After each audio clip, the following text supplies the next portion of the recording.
So first off, I want to talk a little bit about the whole Astro Bot thing yesterday, because you know what? I went overboard. I went way overboard. I think when I played Astro Bot for about 25 minutes right before the show, it gave I was in a high. You know, I was in a euphoria coming out of Astro Bot and starting the show, and you know what? I was a little bit overblown. I was definitely overblown. And I can tell you why I know that I was overblown, because what happened was later in the day, I did have to run a ton of errands and I did have to handle that. But I got back and I was waiting for something to download or render or whatever. And I threw the headset on and I played more of Astro Bot, and I got to some additional levels of Astro Bot. And I still think it's incredible. I still think it's an amazing game, but I don't know that I should have put it up there with Fallout 4 VR, you know, and Lone Echo and Skyrim and Talos Principle. I don't know, man. I don't know that it's quite there, but what I will say, here's what I will say about Astro Bot.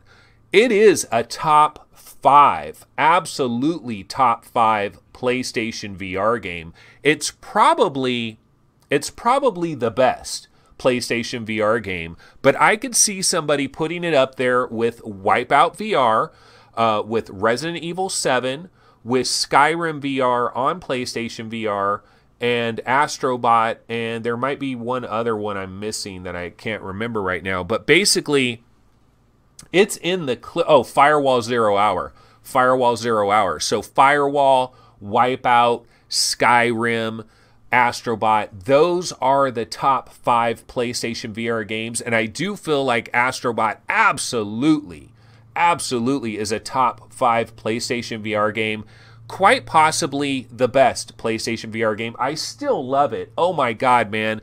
I've gotten to some amazing levels where, you know, I got to the underwater level where he's swimming around underwater. It's just so beautiful. The sharks and the dolphins and stuff. Oh my goodness. It is absolutely awesome. So I absolutely love Astro Bot. But when I was editing, or when I was adding timestamps for the videos last night, and I was watching some of those rants I went on, I was like way overboard. I was way overboard because I was watching. I'm like, oh my god, I'm saying Astro Bot is like the single best VR game ever. And it's not quite that. I don't think it's quite that. Okay, so Chris Gould says Astro Bot is magic, but still Wipeout for me. So he puts Wipeout VR #1, but Astro Bot is right there. And Chevy says a very short honeymoon, a quick annulment. Yeah, yesterday I was saying that this is the honeymoon of all honeymoons, like you're in Tahiti, you know, and it's just this incredible honeymoon, right? I'm still in the honeymoon phase, and I still love the game. I can tell you right now, I haven't reviewed the game. I'm not ready to review the game, but the score is going to start with the number 9. The score is going to start with a 9, and it's going to have another digit next to it. I don't know what that other digit is, but I can tell you it's a 9 already, and I'm probably like 2 hours into the game, maybe. Got a ton of different levels I could possibly go through. So I'm still loving Astro Bot. The honeymoon period has worn off to a tad bit. It has, and I mean, it's still a great game. It's just, I know I just went too far overboard. I just went way overboard. I was just acting kind of crazy yesterday. Jim Hall says you hyped the hell out of it for 30 minutes straight. That's what I mean. That's why I'm coming on here, and I'm quite embarrassed.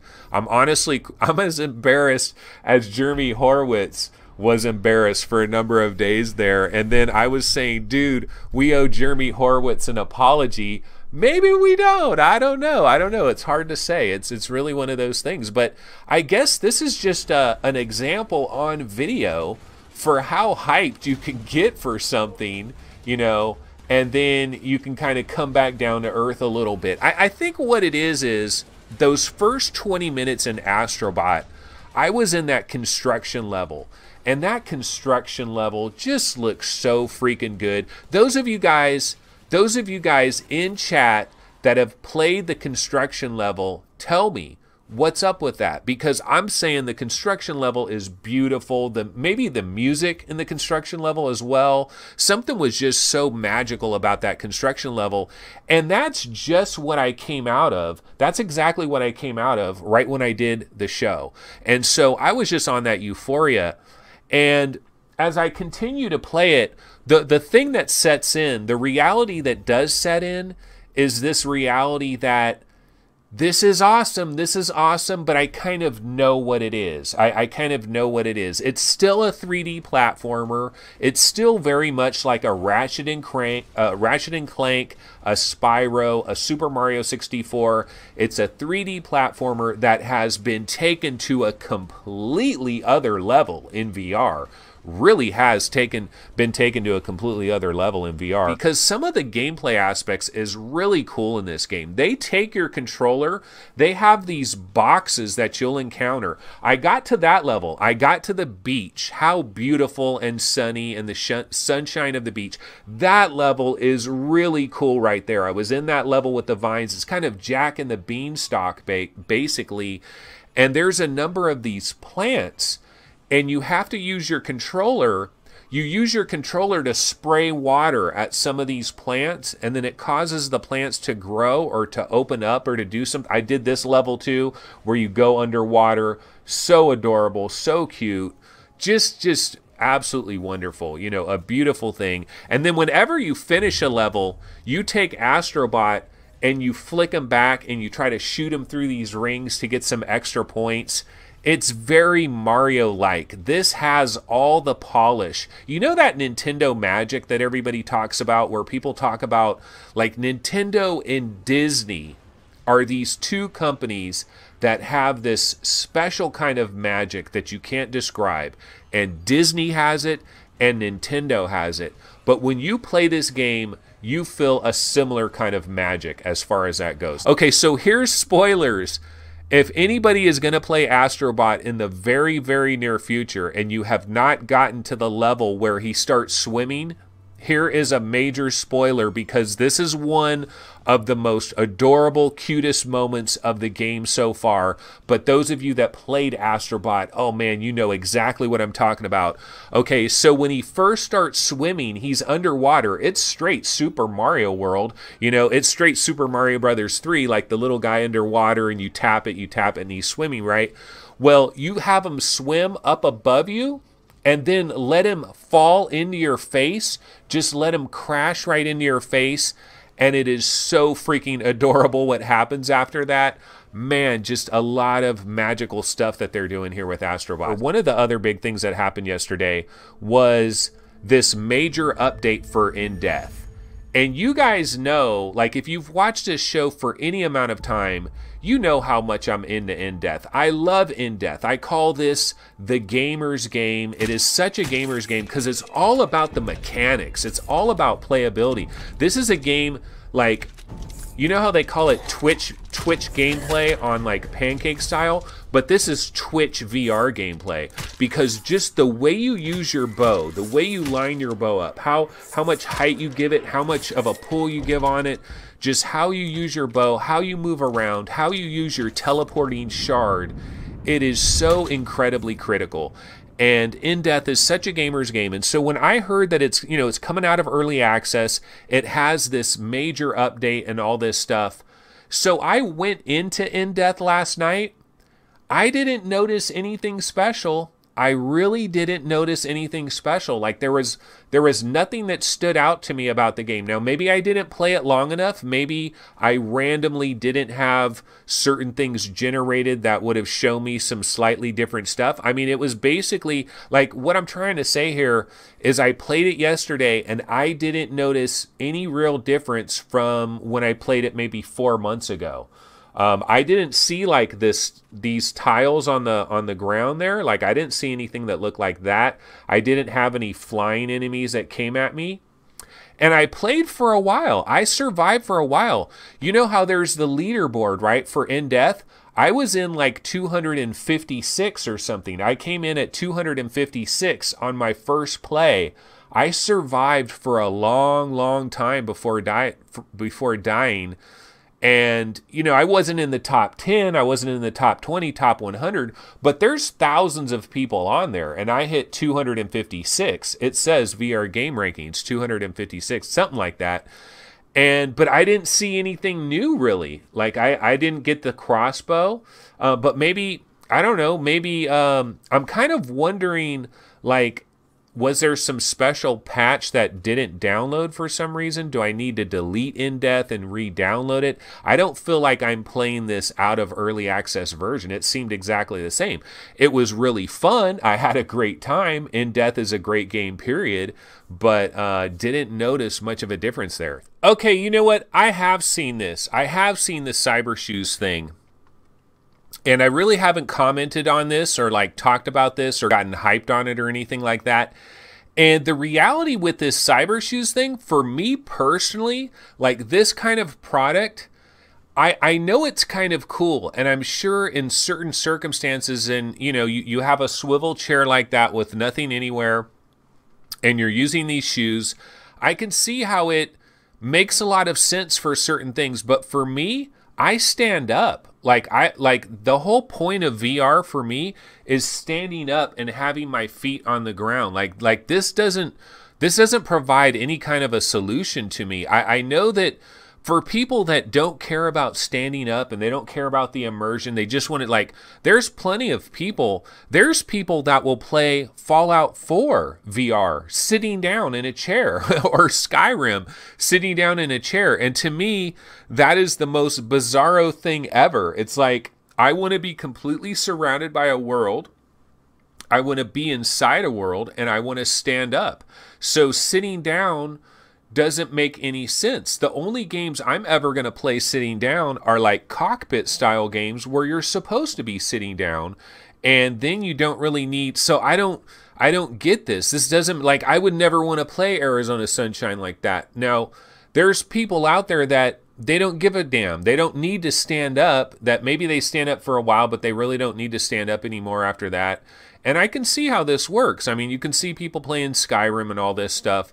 So it's not terrible, and I'm sure there's a market of people out there this will work for, but for me, this is a complete non-starter. I don't get this. For me, I want the immersion, and I want to stand up, and I want to move around. And you know what I really want? I mean, forget the goddamn shoes. What we really need is we need some kind of Kinect-like device that is putting our physical bodies in the game. That'll help a lot of people with motion sickness as well. I think part of the motion sickness thing is you only see your hands and then you have your head. What if your full body was in the game? Don't you think that would reduce a lot of motion sickness for a lot of people if they really saw their chest, their arms, their torsos, their legs, and if it was moving relatively accurately and looked pretty accurate?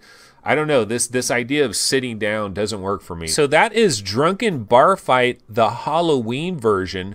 Personally, I think they released this a little bit too early. Like, I think they should have waited like maybe a week before Halloween. I think would be a little bit better for them to do this. But I have Drunkn Bar Fight. I've played it. It's a curious game. It's an interesting game, but I mean, I'm not that into it. Now, the cool thing about it, though, I'm going to bounce over to the Steam page real quick, is you can get the Drunkn Bar Fight, just the pure Halloween version, for $3. So if you just want this kind of isolated experience, it's pretty much just basically one bar area, and it's the zombie mode, the Drunkn Bar Fight Halloween mode, for $3. It could give you a pretty good taste of what Drunkn Bar Fight is all about for that $3 price. You're just not going to get all these other levels that they've added at other points. So it's just kind of this simple version, one level bar without multiplayer. And so, like, if you get the full Drunkn Bar Fight, you have multiple levels, you have multiplayer and that. And you can get the combined bundle for $11.23. My real question, though, is, for those of us that have regular Drunkn Bar Fight, will we get this as a free update? And I don't know about that. I don't know if we have to pay extra for this as DLC, or is this going to come to us as a free update? But this is Drunkn Bar Fight. I feel like the physics and stuff for Drunkn Bar Fight is very similar to Thrill of the Fight. It's basically like if the guy that made Thrill of the Fight made a barroom brawl simulator out of the thrill of the fight engine. That's what it kind of reminds me of. And it's pretty cool. It's pretty interesting, but you know, it's kind of one of these games that it's more of a comedy, screw around kind of a thing, play around with the physics kind of thing. Not the greatest in the world. I mean, I don't think I'm not putting this in my top 100 VR games. Drunkn Bar Fight's not going to be in my top 100 personally. So this game is currently available right now, and the big deal about this game is it's basically about as close as you could get to PT as you possibly could get, but maybe even better. In terms of this world that you're exploring, which looks really, really cool. The ratings are very good on this game right now for the pancake version, and supposedly there is a VR version of this that is going to be coming in the not too distant future, but I don't know how quickly we're going to get the VR version of this. But does anybody remember PT? Was that very early in the PlayStation 4 days? Like when PlayStation 4 first came out, there was a demo called PT that everybody loved. It was so freaking creepy. Oh man, I remember playing that like on my huge projector screen back there, and it would scare the crap out of you. If you played it in the dark, PT, like people couldn't handle that game, but I love that. But PT in VR would be freaking, oh man, that would be almost too terrifying. That's kind of what Transference can be like at certain times, actually. But anyway, let's go ahead and check out this Steam page over here. So if you see the Steam page for Visage, this came out October 2nd, yesterday. It's very positive. It already has 107 reviews. Sad Square Studio, never heard of them. The normal price for this is $25, but you can grab it for $20. And VR is eventually coming, but I don't know when. I don't know when VR is coming. But this does, like this, exploring this kind of thing in VR. Here's some of the screenshots. Here's some of the weirdos that you're going to be dealing with. That would be pretty creepy in VR. So yeah, that looks pretty freaking creepy. So all of this looks like it would be pretty cool in VR. Very creepy, kind of Exorcist-ish a little bit. We've got a lot of horror games, though, that are very similar to this. We've kind of are a bit overwhelmed with horror games. I talked about this at the end of the show yesterday. I didn't get a chance to go back into this and finally put it to bed because I know I have to be like way, way at the end of Twilight Path. No question about it, because I'm well over an hour and probably 20 minutes into this game. So it has to be over very soon if all these reviews like Road to VR and Upload VR say that it's barely over an hour of content. I'm not sure why I'm in there for about an hour and 25 minutes and I still haven't finished it, but maybe I do like to savor things a little bit more. But I liked it. 1274, I think it's a great game. It's a terrible time. This is a terrible time for Twilight Path because we've got we don't need a new game right now. That's kind of the downside right here, is that there's so many good games that are swamping us. I mean, Astro Bot just hit. It's been quite ridiculous, really, if you think about it. There's so many good VR games. Now that, you know, you add Astro Bot into all the other great games we've got recently, like Windlands 2, like Creed, Transference, so many good games. You add Astro Bot in there as well, and games just continue to hammer us. We've got Evasion coming out next Tuesday, which is a really big one. All right, folks, let's go ahead and bounce out of here. All right, yeah, definitely go ahead and check out the website when you get an opportunity. Be sure to subscribe to the channel, like the video, even though it's kind of crappy, still like it. And I will see everybody tomorrow on Thursday. So take it easy. See everybody then. Later.